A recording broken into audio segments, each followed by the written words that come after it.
दोस्तों पाकिस्तानी कौम दुनिया की वो वाहिद कौम है जिसको ये टेंशन लगी हुई है कि जंग क्यों नहीं हो रही। ये कौम इंडिया के साथ जंग की खबरें सुनकर ऐसे खुश हो रही है जैसे कल ईद हो। इतनी परेशानियों के हालात में पाकिस्तानी कौम को खुशी की चंद घड़ियां फराहम करने के लिए पूरी पाकिस्तानी कौम इंडिया का शुक्र अदा करती है कि हिंदुस्तानियों ने हमें खुशी मनाने और हंसने का मौका दिया। हमारे मुगल आजम और छोटे चेतन का कहना है कि मोदी बाज आ जाओ, हमसे पंगा न लो। न तो हम अपनी कास्ट के बाहर शादी करते हैं और न ही कास्ट के बाहर जंग करते हैं। हाँ, ये तो हमें बहुत अच्छा लगा। जंग जिस भी मुल्क में लड़ी जाए बुरे असरात होते हैं, सारा निजाम तबाह बर्बाद हो जाता है, खाना पानी नहीं मिलता, रोजगार तबाह हो जाता है, बिजली गैस की फराहमी नहीं होती, सड़कें नहीं रहती, लोग नहीं रहते। ये सारी बातें एक तरफ, लेकिन पाकिस्तानी कौम को इन बातों से कोई फर्क नहीं पड़ता। हमें इन बातों की आदत सी पड़ गई है। भारत को चाहिए कि किसी और मुल्क को डराए। पहले पानी बंद, फिर टमाटर बंद, अब प्याज बंद। पता नहीं ये जंग लड़ रहे हैं या फिर हमारी हांडी बंद कर रहे हैं।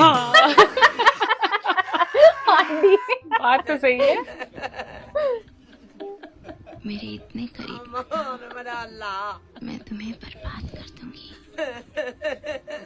मैं बर्बाद होना चाहता हूँ। यकीन जाने कि भारत की तरफ से हमारा पानी बंद करने की खबर झूठी है। मैंने कल खुद ही टूटी खोलकर देखा था, पानी आ रहा था। मतलब यार साढ़े ना ड्रामाबाजियां। जिस कदर भुखमरी और गुर्बत इंडिया में है, पाकिस्तान तो वैसे ही बदनाम है। खाने को चने नहीं, पिछवाड़ा मांगे जायफल। तनख्वाह 550, कंधे टांगे राइफल। इधर सुन लो इस कौम दा हाल। मैनू कहते ने कि यार जंग होने लगन लगी आ कि वाकई गल सीरीयस, फिर असं कुरबानी ना खरीदीए। मैं तुहानू डकिया कि तुसी कुरबानी खरीदो या ना खरीदो। ते नाल कहते ने कि मोदी नू कह के थोड़े जी ना जंग अगां कर दे। मैं कहो वो की हुण अगां क्यों कर दे? 2-4 ने विचों मैसेज किया कि जंग अगां करा दे यार, साडा ब्याह है। ब्याह है साडा। हाँ, कुछ लोग ऐसा भी कह रहे हैं कि मींह पैण वाला है। करदा के फुटबॉल दा मैच है कि थोड़ा जा अगां करा। भारतीयों का कहना है कि हम पाकिस्तानियों का कुछ नहीं छोड़ेंगे। अपनी बॉर्डर्स पर अपनी माता को खड़ा कर देंगे। मतलब बॉर्डर्स पर गाय को खड़ा किया जाएगा। जिस पर पाकिस्तानी कौम का कहना था कि अगर तुम बॉर्डर्स पर अपनी माता लाओगे तो हम बॉर्डर्स पर तुम्हारे पिता को ले आएंगे।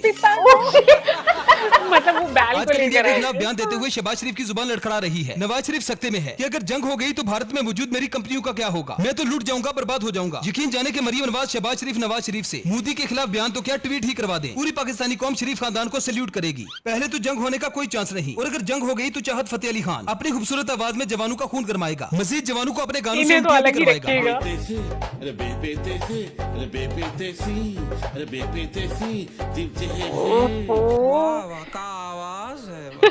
इनका बदोबदी अभी तक से भारत पाकिस्तान को पानी बंद करने की धमकियां दे रहा है। पाकिस्तान अगर भारत का नमक बंद कर दे तो फिर भारत खाना तो खाएगा, लेकिन लून के बगैर। इंडिया वालों डरो उस वक्त से जब ताजमहल की दीवारों पर लिखा होगा कि कल भी भुट्टो जिंदा था और आज भी भुट्टो जिंदा है। हमने आधी से ज्यादा दुनिया से कर्ज लिया है और उन मुल्कों को कर्ज वापस भी देना है। कोई भी मुल्क इंडिया को पाकिस्तान पर हमला करने की इजाजत नहीं देगा। शहबाज शरीफ का कहना है कि इंडिया किसी भी खुशफहमी में ना रहे। अगर इंडिया ने ये हठधर्मी बरकरार रखी तो हम इंडिया की इमदाद बंद कर देंगे। दूसरी तरफ पाकिस्तानी कौम का कहना है कि पाक भारत जंग 2025 का हर गुजरता लम्हा हमें कैटरीना कैफ के करीब करता जा रहा है। मजीद अमेरिका ने इंडिया को धमकी दी है कि अगर पाक भारत जंग हुई, मोदी ने ज्यादा होशियारी दिखाई और पाकिस्तान को किसी किस्म का भी नुकसान पहुंचा तो पाकिस्तान का पूरा कर्जा मोदी को देना होगा। देखा आपने लापरवाही का नतीजा। हाँ, देखा हमने। धमकियां शमकियां दे के जितनी मर्जी नू जी, कोई तू शुरली छोड़ी और कणका वाले पास है यार, मतलब लोग तो रोज बनमाशी बनाई हुई है। कणका लोकां दी पट्टियां पईयां और शुरली ना आवे। जंग का नाम सुनते ही शहबाज शरीफ बहुत परेशान है, क्योंकि अगर जंग हो गई तो शहबाज शरीफ को IMF से कर्जा नहीं मिलेगा। छोटे चेतन का बस चले तो भारत से जंग लड़ने के लिए IMF से मजीद कर्जा मांग ले। पाकिस्तानी कौम तो ऐसे खुश हो रही है जैसे जंग ना हो। इंडिया और पाकिस्तान का क्रिकेट मैच चल रहा हो कि अगर भारत और पाकिस्तान की जंग में बारिश हो गई तो दोनों मुल्कों को एक पॉइंट मिलेगा। पाकिस्तानी पुलिस का कहना है कि इंडिया को फतह करने के बाद मोदी को गिरफ्तार करके उस पर 9 मई के मुकदमा चलाए जाएंगे। इंडिया से पाकिस्तानी कौम की गुजारिश है कि अगर जंग करनी है तो 9 बजे से पहले कर लेना। 9:15 पर हमारी गैस चली जाती है। यार ये सारी पाकिस्तानी पागल कौम से पंगा तो ले लिया, लेकिन पंगा लेने से पहले सोच लेना कि जंग में फॉर्म 47 कोई नहीं होता। मैं तो सोच रहा था कि एक दूसरे को दिल से माफ कर देना चाहिए। न जाने कल कोई दिल्ली में हो और कोई उत्तर प्रदेश में, कोई विशाखापट्टनम में तो कोई गुड़गांव में। इतने खतरनाक हालात में कायम अली शाह का कहना था कि भारत और हिंदुस्तान मिलकर भी पाकिस्तान का कुछ नहीं बिगाड़ सकते। तो ये इंडिया किस बला का नाम है?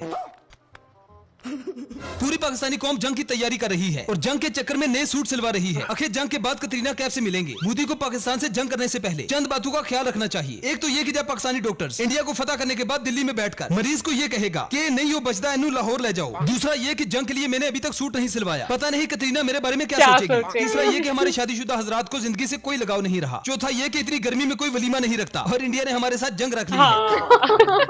इंडिया पाकिस्तान का पानी बंद करके कहता है कि चाय कैसे बनाओगे। इन बेवकूफ नेठल्लू को कोई बताए कि चाय नहर के पानी से नहीं बनाई जाती। हम वैसे भी दूध पत्ती पीने वाले लोग हैं। बंदा इन गोबर खाने वालों से पूछे कि भाई पानी बंद करके तुम करोगे क्या? ना तो तुम इस पानी को पीते हो, ना ही नहाते हो। ले दे के पीना तुमने मूत्र ही होता है। पूरी दुनिया च जंग होती है तो कौमां परेशान हो जांदियां कि साडे मुल्क दा की होएगा। ये वाहिद पाकिस्तानी कौम है जिन्हों फिक्र ही कोई नहीं। वो जंग नूं लै के एक्साइटेड होए, एक दूसरे नूं पुछदे ने कि जंग नहीं शुरू हुई, अजे भी नहीं शुरू हुई।